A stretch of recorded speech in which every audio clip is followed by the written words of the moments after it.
Zulkifli, seorang siswa kelas 12 yang dulunya menjadi panutan di sekolahnya, kini menjadi sosok yang sering menimbulkan kekhawatiran di mata para guru dan teman-temannya.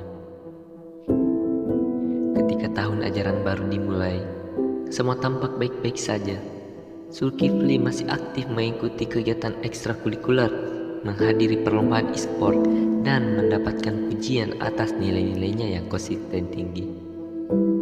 Namun, lambat laun, segala sesuatu mulai berubah.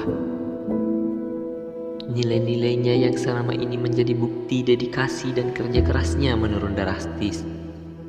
Bahkan dalam pelajaran favoritnya, fisika, Zulkifli tampak kehilangan gairah.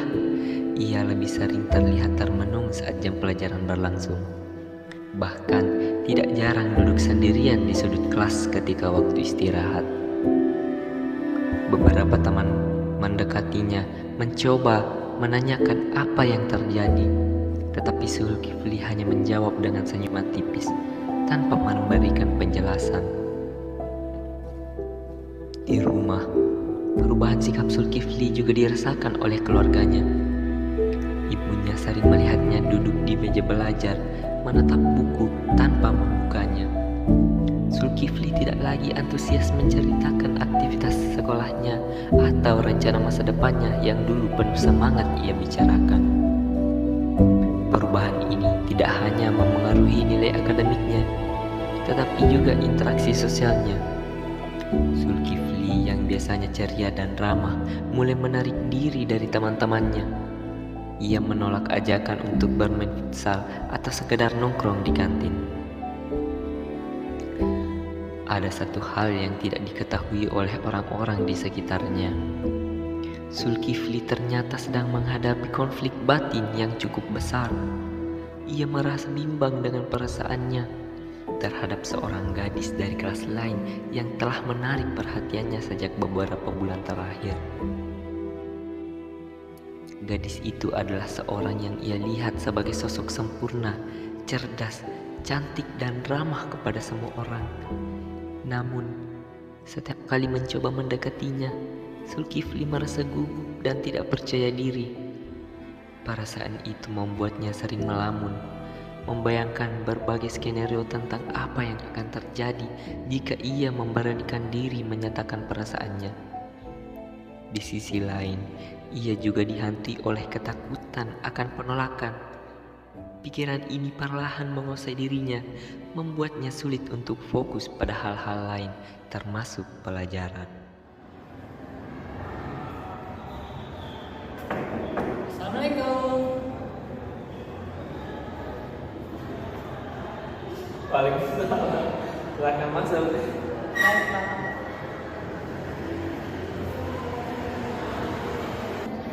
Silakan dulu. Baik, Pak. Kalau boleh tahu siapa nama kamu? Saya Sadiku, Pak, dari kelas 11 Oh iya.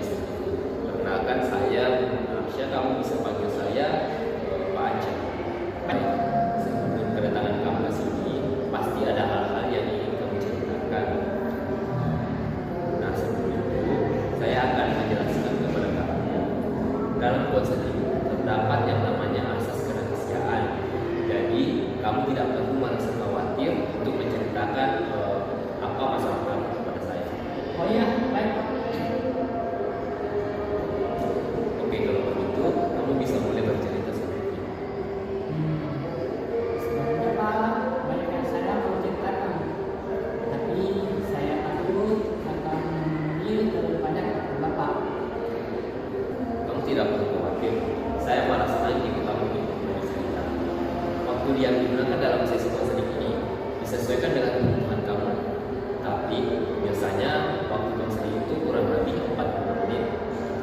Jika kamu merasa belum cukup dengan sesi konseling kita hari ini, kita bisa mengatur jadwal untuk pertemuan kita selanjutnya. Oh, syukurlah kalau begitu. Jadi begini, Pak. Saat ini tuh saya berusaha berkonsentrasi saat belajar. Dan akhir-akhir ini saya turun di semua mata pelajaran. Oh iya. Jadi dengan kata lain, kamu ini sekarang sedang mengalami kurang fokus untuk belajar.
Jadi kamu memilih untuk diam dan tidak mengungkapkan perasaan? Iya Pak.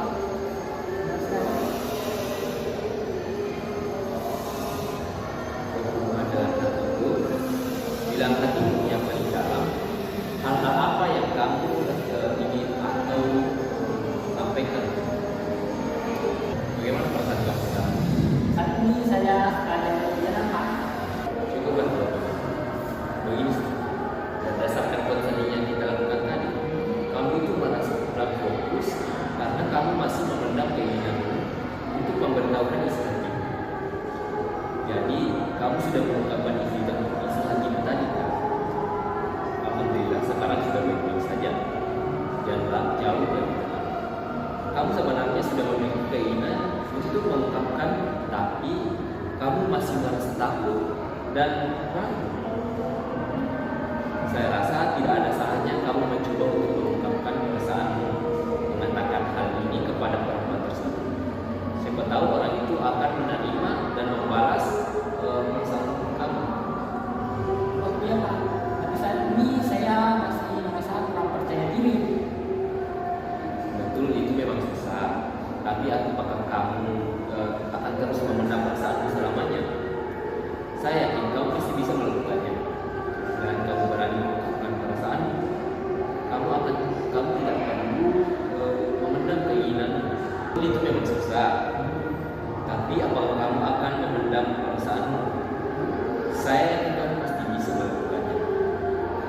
Dengan kamu berani mengungkapkan perasaanmu, maka kamu tidak perlu lagi memendam keinginanmu. Dan yakin kamu pasti bisa lebih fokus untuk pembelajaranmu. Baik Pak, saya akan mencobanya. Semangat, kamu pasti bisa. Baik Pak, terima kasih. Iya, sama sih. Nah, kita kan dari awal sampai saat ini sudah membahas mengenai permasalahan kamu, yaitu mengenai kesulitan berpikir. Adapun kelanjutannya agar kamu bisa menyampaikan isi hatimu kepada orang tersebut, saya kamu dapat fokus kembali pada pembelajaran, itu tergantung pada dirimu kamu sendiri, dan saya yakin kamu pasti bisa melakukannya. Baik Pak, saya akan mencobanya. Terima kasih. Ya, sama-sama. Nah, jadi bagaimana dengan masalah ini? Apakah kamu masih memiliki hal-hal yang lain untuk dibicarakan? Sudah tidak ada Pak. Terima kasih. Ya, baik juga. Ini juga sudah menjadi tugas saya.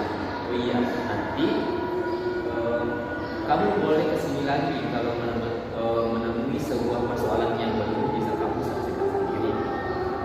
Tidak perlu segera